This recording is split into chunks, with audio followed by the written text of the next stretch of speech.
राधे राधे। आपका आपके चैनल हर शरणव में हार्दिक अभिनंदन है मित्रों। आइए आगे की कथा माघ माह महत्तम अध्याय 12वां का श्रवण करें। अपने गुरुदेव को याद करते हुए और गणेश जी भगवान को नमन करते हुए आगे की कथा को श्रवण करें। मित्रों, माघ का महीना इतना पावन महीना है। इस दिन इसमें किया हुआ दान पुण्य पूजा पाठ उसका विशेष गुना लाभ प्राप्त होता है। आइए आगे की कथा का श्रवण करें। आज छठ तिला एकादशी है। इसमें तिलों का दान विशेष महत्वपूर्ण है। तो आप मित्रों तिलों को अवश्य दान करना और अपने खाद्य पदार्थों में तिलों को जरूर शामिल करना। आइए आगे की कथा का श्रवण करें।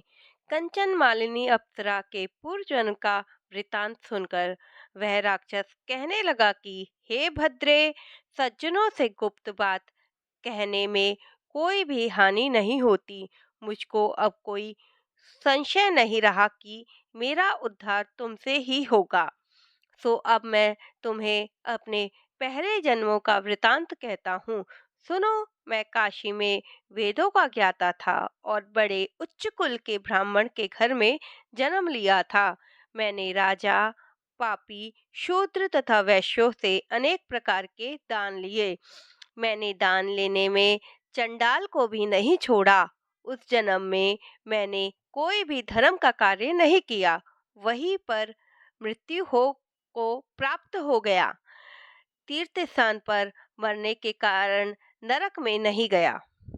पहले 2 बार गिद्ध योनि में, 3 बार व्याघ्र योनि में और 2 बार सर्प योनि में, 1 बार उल्लू की योनि में और अब 10वीं बार राक्षस हुआ हूँ और सैकड़ों वर्ष से इसी योनि में हूँ। इस स्थान को 3 योजन तक मैंने जंतुहीन कर दिया है। बिना अपराध के बहुत से प्राणियों को मैंने नष्ट किया। इसी कारण मेरा मन अत्यंत दुखी है। तुम्हारे दर्शन से मेरे चित्त में कुछ शांति अवश्य आई है, क्योंकि सज्जनों का संग तुरंत ही सुखदायी होता है।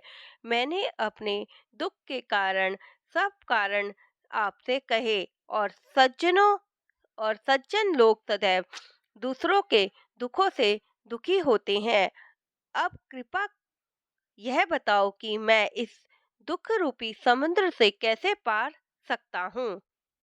इसके पश्चात दत्तात्रेय जी कहने लगे कि इस प्रकार उस राक्षस के वचन सुनकर कांचन माली कहने लगे कि हे राक्षस, मैं अवश्य तुम्हारा कल्याण करूंगी। मैंने दृढ़ प्रतिज्ञा की है कि तुम्हारी मुक्ति के लिए कुछ प्रयत्न अवश्य करूंगी। मैंने बहुत बार प्रयाग में स्नान किया है। वेद जानने वाले ऋषियों के ने किसी दुखी को ही दान देने दान देने की प्रशंसा की है, क्योंकि समुद्र में जल बरसने से क्या लाभ।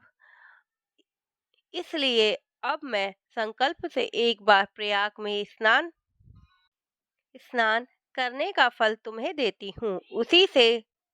उसी से तुमको स्वर्ग की प्राप्ति होगी। उसके फल का अनुभव मैं कर चुकी हूँ।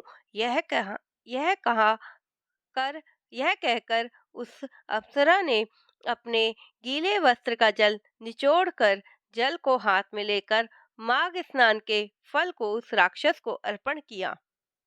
पुण्य प्राप्त करने से उसी समय वह राक्षस अपने राक्षसी शरीर को छोड़कर तेज में सूर्य के समान देवता रूप हो गया।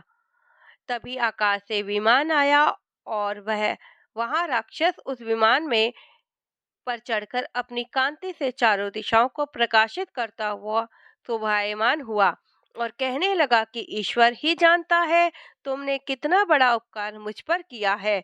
अब भी कृपया कर मुझसे कुछ शिक्षा दो, जिससे मैं कभी पाप न करूं। अब मैं तुम्हारी आज्ञा पाकर स्वर्ग में जाऊंगा। तब कांचन माली कहने लगी कि सदैव धर्म की सेवा करो, काम रूपी शत्रुओं को जीतो, दूसरे के गुण तथा दोषों का वर्णन मत करो, शिव और वासुदेव का पूजन करो, इस देह का मोह मत करो, पत्नी, पुत्र, धन आदि की ममता त्यागो, सत्य बोलो, वैराग्य भाव को धारण कर योगी बनो। मैंने तुमसे यह धर्म के लक्षण कहे, अब तुम देवता रूप होकर शीघ्र ही स्वर्ग को जाओगे।